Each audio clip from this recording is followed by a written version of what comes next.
Hello, I'm Shrinika. Welcome to my podcast. Do you have any memories of listening to stories?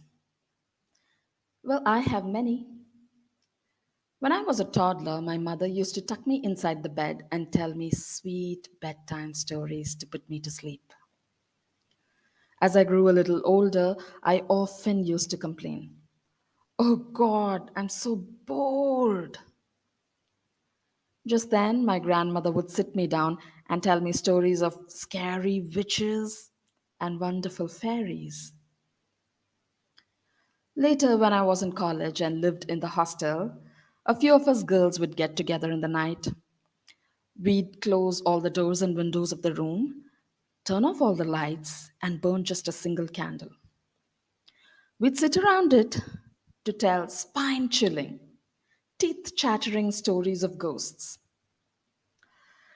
Reading novels, watching movies, and web series are all fun, no doubt. But to listen to someone narrate a story is funner. And that's exactly what we are going to do now. I am going to narrate stories for you. Not one, not two, but four from the famous Aesop's fables. About 2600 years ago, a Greek slave named Aesop narrated many stories which were later compiled and presented as Aesopica or Aesop's fables. The interesting fact here is that India's Panchatantra and Aesop's fables have many stories in common. Researchers are of the opinion that during the ancient times, when India and Greece were involved in international trade, they probably also traded stories. Cool, right? Let me now tell you my first fable, in my style, of course. It is the story of the fox and the crane. There was a dense forest. It was home to many animals, birds, and insects. There lived two friends in the forest. They were the fox and the crane. One day, the fox went to his friend and said, "Hey, what's up, crane bruh? My homie for life.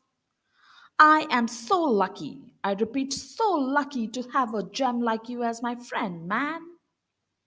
In honor of the special bond that we share, I am throwing a feast tonight at my house." That was totally unexpected. Crane was on cloud nine. He thought, "Whoa, what a great friend I have. He must really love and respect me to be hosting a dinner in my honor." He gladly accepted the invitation and said, "Sure, man. Let's make memories tonight. See ya." It was evening, and the crane left for his friend's house with a skip in his step. As he neared Fox's house, he was swept away by a strong aroma. "Oh my god, I wonder what sumptuous meal Fox has prepared for me." Crane thought to himself and excitedly rang the bell. Fox answered the door. "Welcome, yo! I have made the creamiest soup in the whole wide world. Trust me, Crane, you'll go cray cray over it. Come on, have a seat." Saying so, he brought two dishes from the kitchen. He placed one in front of the crane and the other in front of himself and said, "Let the dinner begin." The crane leaned forward to look at the dish. It was fish chowder with finely cut carrots and peas. It looked like the brightest full moon adorned herself with rubies and emeralds. The cream garnish on the soup looked like it was smiling at the crane, like it beckoned him to eat it. He eagerly put his beak on the chowder, and it was the sound of his beak knocking against the dish. Crane realized that the soup dish wasn't deep enough for him to dip his beak entirely, suck in the soup, and eat it. All he could do was merely dip the tip of his beak in the soup. Doesn't matter. Let me tilt my head sideways, put my tongue out, and lap up the soup. I might look funny if I do that, but I'll at least get to eat it. But he was unsuccessful at that attempt. He thought for a while. Ah, I get it now. I lift up the dish with my wings and slowly pour the chowder into my mouth. And when he tried doing that, very little went into his mouth. The rest of it spilled all over him. He looked like a big mess. Discouraged, he looked up to see what his friend was doing. The fox was happily slurping and lapping up his soup without a care about the world. Crane was furious. I was happy minding my own business. That is probably what bothered him.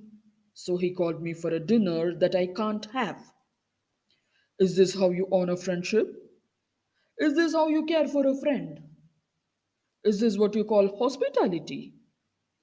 What kind of a host is he to not know such basic courtesy?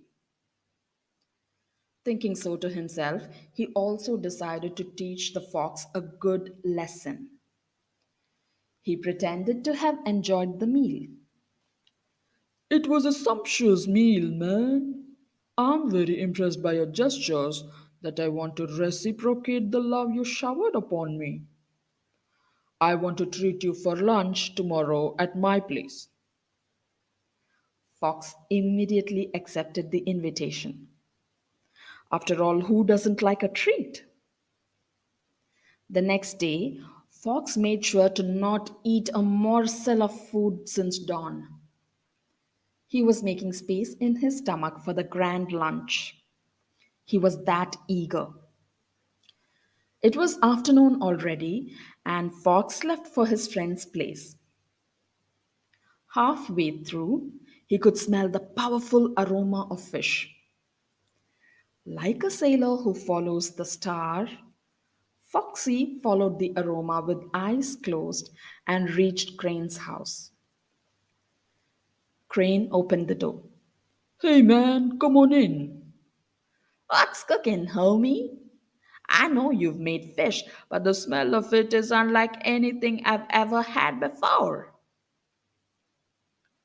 Oh, I have made pan fried fish with lemon butter sauce.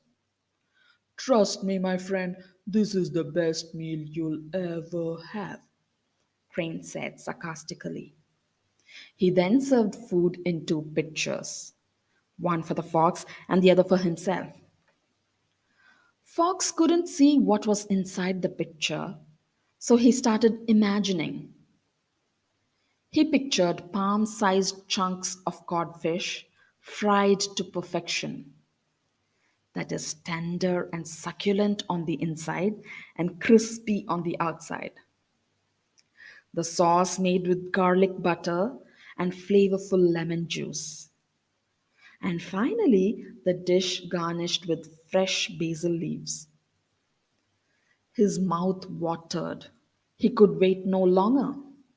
He grabbed the pitcher and put his snout into it.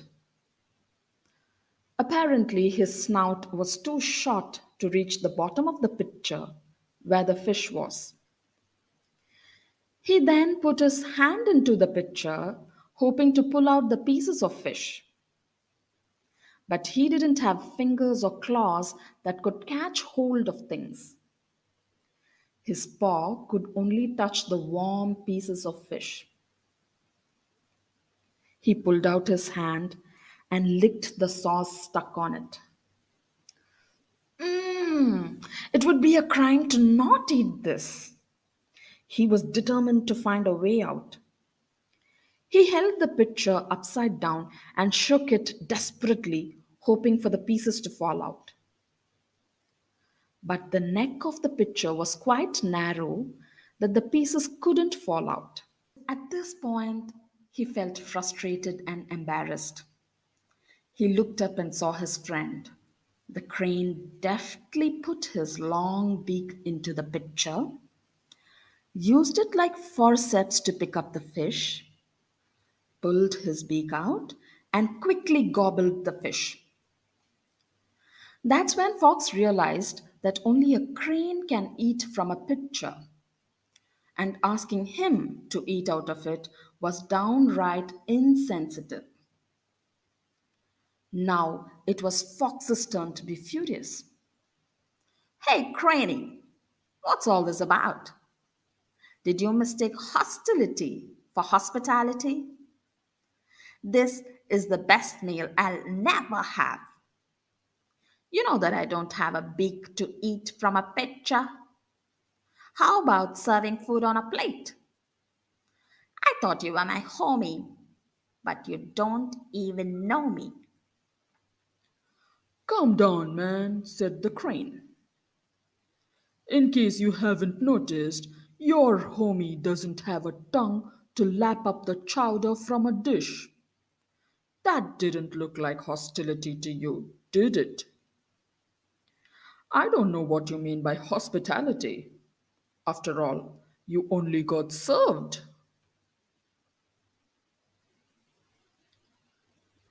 People say a lot of things, so I watch what they do.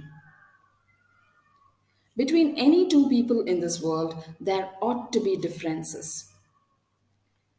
Only he who understands and accommodates these differences and treats others as he would have them treat himself is a true friend.